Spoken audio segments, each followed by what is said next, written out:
जय हिंद दोस्तों, स्वागत है आप सभी का आपके अपने YouTube चैनल जैकपुर पे। तो आज का ये वीडियो काफ़ी इंपॉर्टेंट होगा क्लास 12 के सभी छात्र छात्राओं के लिए जिन्होंने अपने सब्जेक्ट में ज्योग्राफी यानी कि भूगोल को रखा है। और आप लोगों का SA1 यानी अर्धवार्षिक परीक्षा बहुत जल्द होने वाली है। इसके लिए हम आप लोगों के लिए एक क्वेश्चन बैंक से आप लोगों का प्रैक्टिस सेट लेकर आए हैं। आप लोगों को कुछ नहीं करना है, ना ही क्वेश्चन को उतारना है, ना ही कुछ करना है, क्योंकि आपका 50% क्वेश्चन जो आएगा वो क्वेश्चन बैंक से आएगा। ठीक है, तो क्वेश्चन बैंक का हम एक प्लेलिस्ट बना देंगे, वहाँ से आप जा कर के रोज़ जो है आप लोगों को वीडियो को रिवीजन में लेना है।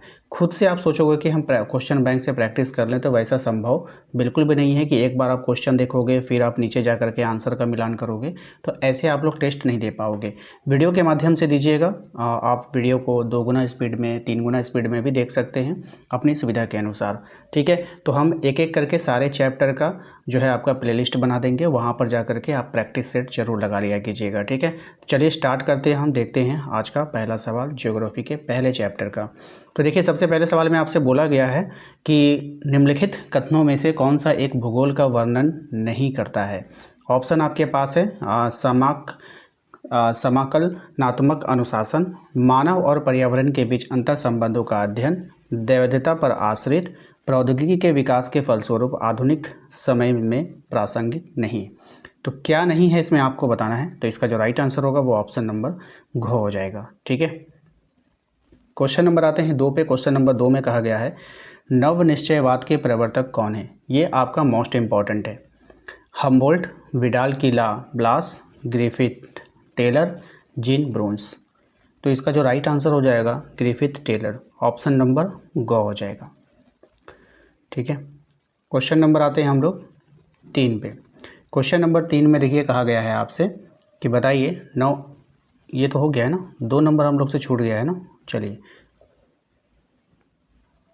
2 नंबर क्वेश्चन हम लोग से छूट गया है, 2 नंबर क्वेश्चन को कवर करेंगे। इसमें कहा गया है कि संभववाद शब्द का प्रयोग सर्वप्रथम किस फ्रांसीसी विद्वान ने किया है। तो इसका राइट आंसर हो जाएगा आपका लूशियन फेब्रे ने, ऑप्शन नंबर गो हो जाएगा। ठीक है, 3 नंबर तो देख ही लिया हम लोगों ने। चौथे नंबर पे आइए। हमारा चौथा नंबर सवाल है कि निम्नलिखित में से कौन सा एक भौगोलिक सूचना का स्रोत नहीं है। कौन नहीं है आपको बतानी है। यात्रियों का विवरण, प्राचीन मानचित्र, चंद्रमा के चट्टानी पदार्थों के नमूने, प्राचीन महाकाव्य। क्या होगा इसका राइट आंसर। तो राइट आंसर हो जाएगा चंद्रमा के चट्टानी पदार्थों के नमूने, ऑप्शन नंबर गौ इसका यहाँ पे करेक्ट आंसर हो जाएगा। क्वेश्चन नंबर आते हैं हम लोग 5 पे। क्वेश्चन नंबर 5 में आपसे कहा गया है कि एंथ्रोपोजियोग्राफी नामक पुस्तक किसने लिखी है। ऑप्शन है आपके पास कुमारी Ellen Semple, Vidal de Laplace, Charles Darwin, Friedrich Ratzel. तो इसका राइट आंसर है आपका ऑप्शन नंबर ग, फ्रेडरिक रेटजेल। ठीक है, आइए अगले सवाल पे आते हैं। क्वेश्चन नंबर 6 में। क्वेश्चन नंबर 6 में कहा गया है कि ज्योग्राफी शब्द का प्रयोग सबसे पहले किसने किया। कार्ल रिटर ने, इरेटोस्थनीज ने, कुमारी एलन सैम्पल ने, विडाल डी लाप्लास ने। सही जवाब हो जाएगा इसका ऑप्शन नंबर ख, इरेटोस्थनीज ने। क्वेश्चन नंबर 7 है आपका कि रुको और जाओ शब्द का संबंध किस विचारधारा से है। मोस्ट इंपॉर्टेंट रहेगा आपके एग्जाम के लिए। संभववाद विचारधारा, व्यवहारवाद विचारधारा, नवनिश्चयवाद विचारधारा, प्रकृतिवाद अथवा निश्चयवाद विचारधारा। इसका जो सही जवाब होगा वो हो जाएगा आपका ऑप्शन नंबर गौ, नवनिश्चयवाद विचारधारा। ठीक है, क्वेश्चन नंबर आते हैं 8 पे। क्वेश्चन नंबर 8 में कहा गया है कि निम्नलिखित में से कौन सा एक लोगों और पर्यावरण के बीच अन्योन्य क्रिया का सर्वाधिक महत्वपूर्ण कारक है। ऑप्शन है आपके पास मानव बुद्धिमत्ता, प्रौद्योगिकी, लोगों का अनुभव या फिर मानवीय भाईचारा। तो इसका जो राइट आंसर हो जाएगा वो हो जाएगा आपका प्रौद्योगिकी, ऑप्शन नंबर ख हो जाएगा। क्वेश्चन नंबर आते हैं 9 पे। क्वेश्चन नंबर 9 में कहा गया है कि मानव भूगोल मानव समाज तथा धरातल के बीच संबंधों का संश्लेषित अध्ययन है। ये कथन किसका है। ऑप्शन है आपके पास कुमारी एलन सैम्पल का है, विडाल डी लाप्लास का है, चार्ल्स डार्विन का है और फ्रेडरिक रेटजेल का है। सही जवाब हो जाएगा आपका फ्रेडरिक रेटजेल, ऑप्शन नंबर घ। ठीक है, क्वेश्चन नंबर आते हैं हम लोग 10 पे। क्वेश्चन नंबर 10 में कहा गया है कि निम्नलिखित में से कौन एक मानव भूगोल का उपागम नहीं है। ऑप्शन है आपके पास क्षेत्रीय विभिन्नता, मात्रात्मक क्रांति, स्थानिक संगठन, अन्वेषण और वर्णन। सही जवाब हो जाएगा आपका मात्रात्मक क्रांति, ऑप्शन नंबर ख। क्वेश्चन नंबर आते हैं 11 पे कि फ्रेडरिक रेटजेल की शिष्या का नाम आपको बताना है। ऑप्शन है आपके पास कुमारी एलन सैम्पल है, विडाल डीला ब्लास है, चार्ल्स डार्विन है, फ्रेडरिक रेटजेल है। राइट आंसर हो जाएगा इसका कुमारी एलन सैम्पल, ऑप्शन नंबर को। क्वेश्चन नंबर आते हैं 12 पे, इसमें कह रहा है कि आर्थिक भूगोल में किस उपक्षेत्र को सम्मिलित नहीं करते हैं। सही जवाब हो जाएगा इसका ऑप्शन नंबर घ, सांस्कृतिक भूगोल को। किसको नहीं करते हैं? सांस्कृतिक भूगोल को नहीं करते हैं। नेक्स्ट सवाल है आपका कि संभववाद की अवधारणा में किस घटक को ज़्यादा महत्वपूर्ण माना गया है। मानवीय घटक को, प्राकृतिक घटक को, मानवीय एवं प्राकृतिक घटक दोनों को, इनमें से कोई नहीं। तो इसका जो राइट आंसर हो जाएगा वो हो जाएगा आपका मानवीय घटक को, ऑप्शन नंबर को इसका सही जवाब है। क्वेश्चन नंबर आते हैं 14 पे, इसमें कहा गया है कि मार्क्स के सिद्धांत का उपयोग किस विचारधारा के अंतर्गत किया गया है। 4 ऑप्शन आपके पास हैं, चारों ऑप्शन को ध्यान से देखना है। सही जवाब हो जाएगा इसका अमूलवादी अथवा रेडिकल विचारधारा, ऑप्शन नंबर ख। क्वेश्चन नंबर आते हैं हम लोग 15 पे। क्वेश्चन नंबर 15 में देखिए कहा गया 1990 का दशक भूगोल के किस उपागम के लिए जाना जाता है। सही जवाब हो जाएगा इसका आधुनिकतावाद, ऑप्शन नंबर क। ऑप्शन नंबर क इसका सही जवाब है।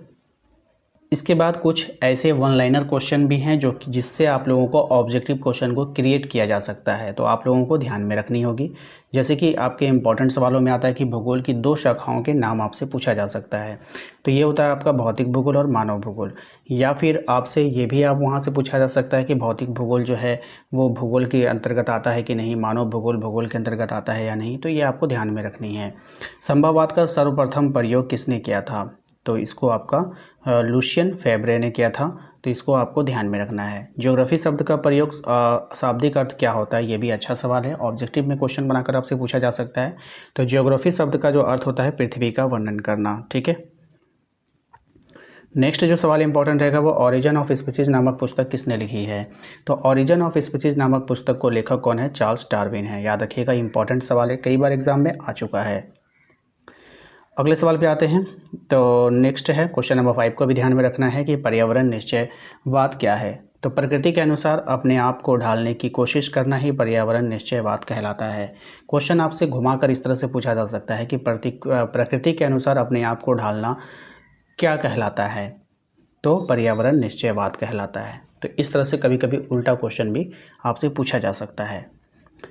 नेक्स्ट आपको याद रखना है कि राजनीतिक भूगोल के 2 उपशाखाओं के नाम लिखना है। तो निर्वाचन भूगोल और सैन्य भूगोल, ये जो है आपको याद रखना है, ये राजनीतिक भूगोल के 2 उपशाखाएं हैं। नेक्स्ट जो आपको याद रखना है कि एंथ्रोपोजियोग्राफी नामक पुस्तक किसने लिखा था। तो फ्रेडरिक रेटजेल ने, ठीक है। तो ध्यान रखिएगा, ये सब सवाल जो है आपका इम्पोर्टेंट है। उसके बाद आपको संभववाद क्या है ये भी आपको ध्यान में रखनी है कि प्रकृति के नियम को समझकर प्रौद्योगिकी का विकास करना तथा प्रकृति को अपने अनुसार ढालना ही संभववाद है। अब यहाँ पे देखिए आपसे ऑब्जेक्टिव कैसे पूछेगा। ऑब्जेक्टिव में आपसे क्वेश्चन पूछेगा कि प्रकृति के नियम को समझकर प्रौद्योगिकी का विकास करना तथा प्रकृति को अपने अनुसार ढालना क्या कहलाता है। ऑप्शंस में आपके पास बहुत सारे रहेंगे, लेकिन वहाँ पे अगर संभववाद आपका लिखा रहेगा तो वही आपका आंसर होगा। तो इसका डिफिनेशन आपको याद होना चाहिए, ठीक है। नेक्स्ट आपको याद रखना है कि नवनिश्चयवाद के प्रवर्तक कौन है। तो ग्रिफिथ टेलर, याद रखिएगा। अगर आपसे क्वेश्चन में ये पूछ ले जाए कि ग्रिफिथ टेलर क्या था, तो अमेरिकन भूगोलवेत्ता था, ठीक है। ये भी आपको ध्यान में रखनी है। इसके बाद जो इम्पोर्टेंट सवाल है वो है आपका आधुनिक भूगोल का जनक किसे कहा जाता है। तो जर्मन विद्वान फ्रेडरिक रेटजेल को आधुनिक मानव भूगोल का जनक कहा जाता है। बहुत ही अच्छा सवाल है, इसको भी आपको ध्यान में रखना है। तो दोस्तों आशा करते हैं कि आप लोगों को आज का ये वीडियो पसंद आएगा। वीडियो अच्छा लगा है तो वीडियो को लाइक कर देना है। चैनल पे पहली बार आए हैं सब्सक्राइब कर लीजिएगा, बेल आइकन को प्रेस कर लीजिए ताकि आने वाली हर एक वीडियो का नोटिफिकेशन आपके मोबाइल पर जाए। साथ ही साथ आप दिए गए नंबर पर संपर्क करके व्हाट्सएप ग्रुप ज्वाइन कर लीजिएगा।